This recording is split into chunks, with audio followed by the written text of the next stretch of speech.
C'est l'histoire d'un petit pays entre la Hongrie, la Croatie, l'Italie et l'Autriche. Un pays plus petit que la Sardaigne, mais une grande terre de champions.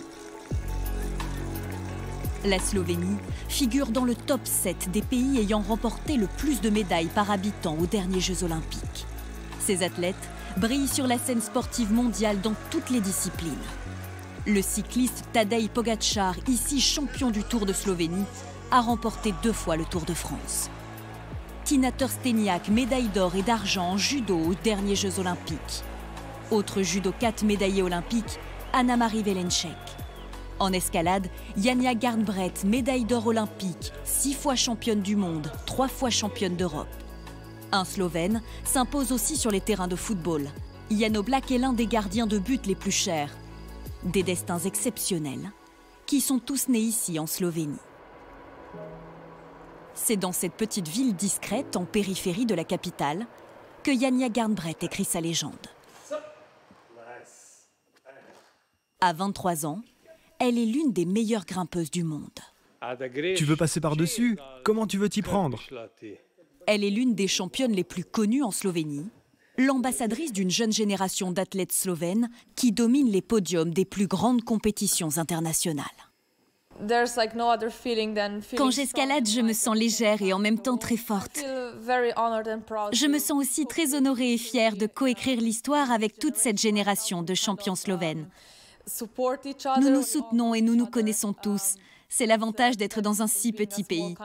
Je crois qu'en Slovénie, nous sommes tous très obstinés.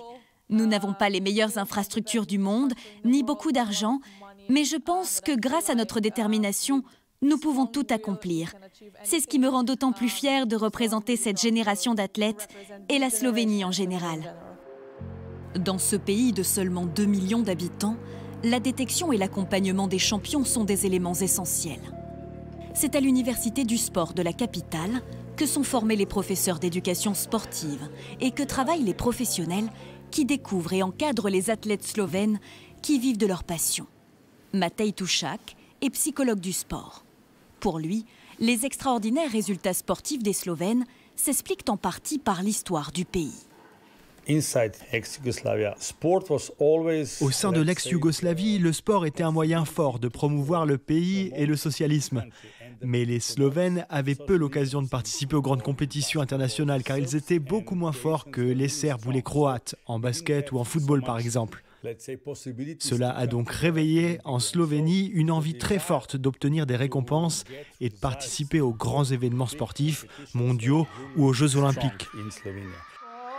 Dès le plus jeune âge, près de 70% de la population pratique une activité sportive chaque semaine. En Slovénie, le sport est sacré à tel point qu'un jour férié national y est dédié. Un art de vivre défendu par le ministère des Sports. Nous avons un très bon système éducatif et l'éducation physique est un socle important. Quand on compte le nombre d'heures d'enseignement par semaine à l'école primaire, le sport vient juste après la langue slovène et les maths, sur la 3e marche du podium.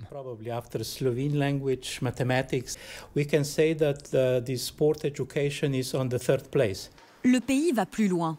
Depuis 1987, chaque année dans les écoles du pays, du primaire au lycée, les jeunes Slovènes passent une dizaine de tests physiques et psychomoteurs. Leurs performances, leur poids et leur taille sont compilés dans une vaste base de données nationale qui contient aujourd'hui les informations d'1 million de Slovènes, soit la moitié de la population du pays. Le programme SlowFit a été conçu au départ pour les professeurs d'éducation physique, pour suivre le développement des enfants et adapter leur pédagogie à leurs capacités. C'est très utile pour les enseignants et cela nous aide à maintenir un niveau exceptionnel d'éducation physique. Si on se compare aux autres pays, nous sommes parmi les meilleurs du monde. Gregor Stark est le responsable de ce projet. Il assure que les parents sont les seuls propriétaires des données de leurs enfants. Des informations accessibles sur smartphone via une application. Gregor peut ainsi comparer les performances de ses 3 garçons, suivre leur évolution d'une année sur l'autre et les évaluer par rapport à ses propres résultats enregistrés quand il était plus jeune. Nous ne partageons pas ces données avec des clubs sportifs ou qui que ce soit d'autre, car bien sûr qu'un enfant avec des prédispositions peut devenir un grand champion, mais il peut tout aussi bien recevoir un prix Nobel. Ces données sont donc collectées plutôt en vue d'augmenter le niveau global d'éducation physique des jeunes Slovènes, les parents et même parfois les grands-parents. À 60 km de la capitale, ces adolescents s'entraînent avec l'un des meilleurs coachs de judo du monde. Les judokas, encadrés par Fabian Marian, ont remporté 5 médailles olympiques. Après avoir été 20 fois champion national de judo, il a fondé son propre club, où pratiquent aujourd'hui 340 judokas de tout âge. Contact, plus de contact. Tu dois attendre qu'il se lève et c'est là que tu peux l'attraper. Écoute-moi bien, là tu le tiens en bas, tu attends qu'il se lève et tu mets ta jambe en même temps. Il est l'un des coachs les plus célèbres du monde. C'est un honneur et un plaisir de s'entraîner avec lui. Les entraînements sont souvent difficiles, mais quand tu gagnes une compétition, c'est la récompense. Ces jeunes rêvent pour certains de fouler un jour le tatami olympique, comme la judokate slovène Tinja Trsteniak, qui a remporté les médailles d'or et d'argent à Rio et Tokyo. J'aimerais être comme elle. J'aimerais être championne européenne et mondiale quand je serai grande. Le judo, c'est tout pour moi et j'ai envie d'en faire toute ma vie. Je ne veux jamais m'arrêter.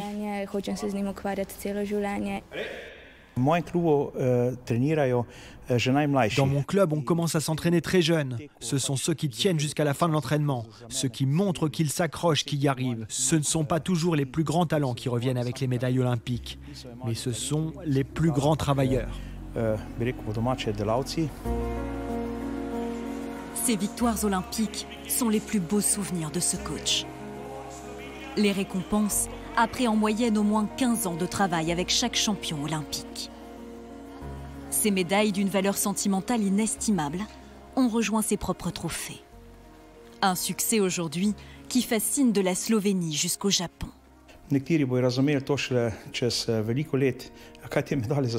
Certains ne comprendront que dans quelques années ce que ces récompenses signifient.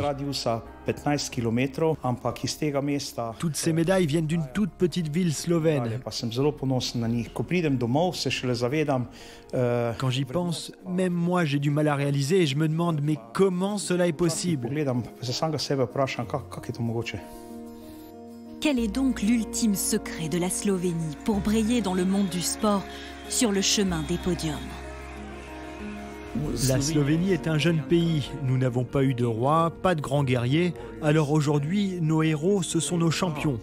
Et c'est pour ça que le sport est si important et qu'on s'identifie à ces gens qui nous inspirent.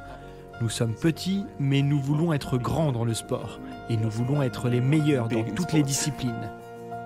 Des rêves qui façonnent des athlètes prêts à se hisser au sommet aux prochains Jeux olympiques. Je sens que tout le pays est derrière moi. Je crois que le sport nous unit en tant que nation. Nous sommes un petit pays de seulement 2 millions d'habitants. Nous sommes comme une grande famille.